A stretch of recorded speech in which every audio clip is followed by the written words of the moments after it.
ہمارے بزرگ تھے ساتھی فوت ہو گئے، تو ان کا بیٹا PIA میں کیپٹن تھا، جہاز اڑاتا تھا.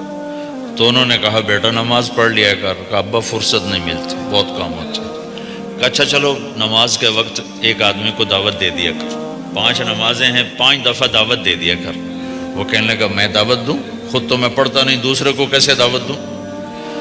کہا بیٹا ایک تو میری مان لے، نماز کا انکار کیا ہے تو یہ تو مان لے کہ چلو کسی کو کہہ دیا کر کہ بھائی نماز پڑھا کرو.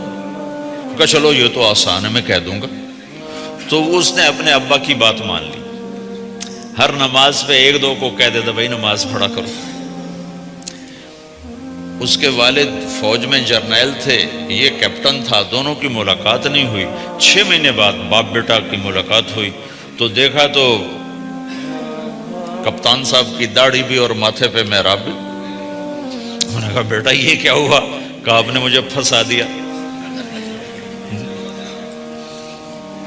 وہ جب میں لوگوں کو کہتا رہا تو میرے اپنے اوپر اثر ہونا شروع ہو گیا کہ میں اپنے آپ کو ملامت کرنے لگا کہ اوروں کو تو کہہ رہا ہے، خود تو پڑھتا نہیں.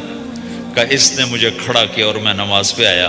پھر ایک دن شیو کرنے لگا، شیشے میں کھڑا دیکھ رہا تھا تو میں نے کہا جب اللہ کو سجدہ کر رہا ہوں تو چہرے پہ نبی کی سنت بھی ہونی چاہیے.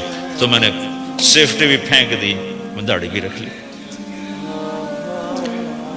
تو تبلیغ کا کام کرتے رہنا، ہم فرشتے نہیں بن سکتے. ایک دفعہ ایک آدمی نے میرے پر بڑی چڑھائی کی، تم تبلیغ والے منافق ہو، کہتے کچھ ہو کرتے کچھ ہو، تمہارے قول اور فعل میں بہت فرق ہے، بہت. جب ان کا غصہ اتر گیا تو میں نے ان سے کہا بھائی 100 نمبر تو اللہ نے بھی نہیں مانگے، آپ کیوں مانگتے ہو؟ اللہ نے کہا ہے فمن ثقلت موازینہ، جس کی نیکیاں بڑھ جائیں گی گناہ تھوڑے ہوں گے تو پاس کر دوں گی. تو 100 نمبر تو اللہ نے بھی نہیں کہا کہ ایک گناہ تیرے کھاتے میں نہیں ہونا چاہیے.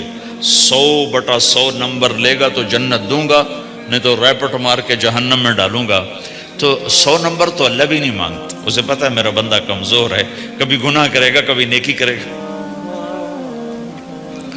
تو وہ کہتا ہے جس کے پاس 51 نیکیاں ہوئیں اور 50 گناہ ہوئے تولوں گا تو 51 جھک جائیں گے نا، 50 معاف. مثال دے رہا ہوں. ہمارے علاقے میں ایک ذمہ دار تھے، وہ ذکر بھی بہت کرتے تھے، گالیاں بھی بہت دیتے. ادھر سبحان اللہ تیرے فلانے، الحمدللہ کے ساتھ ایک پھکڑ تولتے تھے. ساری زندگی وہ ایسا ہی کرتے رہے.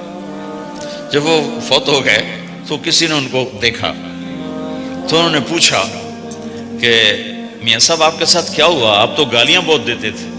خود انہوں نے پوچھ رہے آپ تو گالیاں بہت دیتے تھے، تو آپ کے ساتھ کیا ہوا؟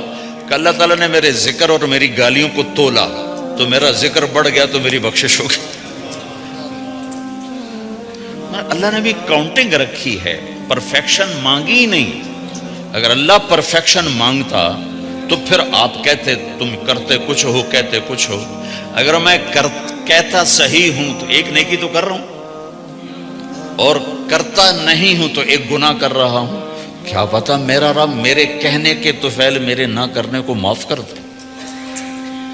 بس ایک صورت میں ہے کام خطرناک کہ اگر میں اس کہنے سننے کو اپنی دنیا بنانے کا ذریعہ بنا لوں پھر خطرناک ہے. تأمرون الناس بالبر وتنسون انفسکم وانتم تتلون الکتاب، وہ یہ آیت ہے.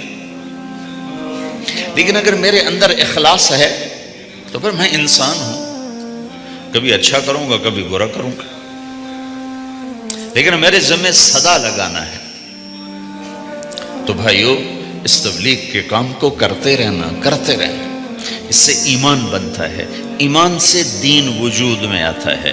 دین کے 2 حصے ہیں، ایک عبادات ہے جس میں نماز سب سے اہم ہے. پھیری پہ ہو گھر پہ ہو نماز نہ چھوڑو.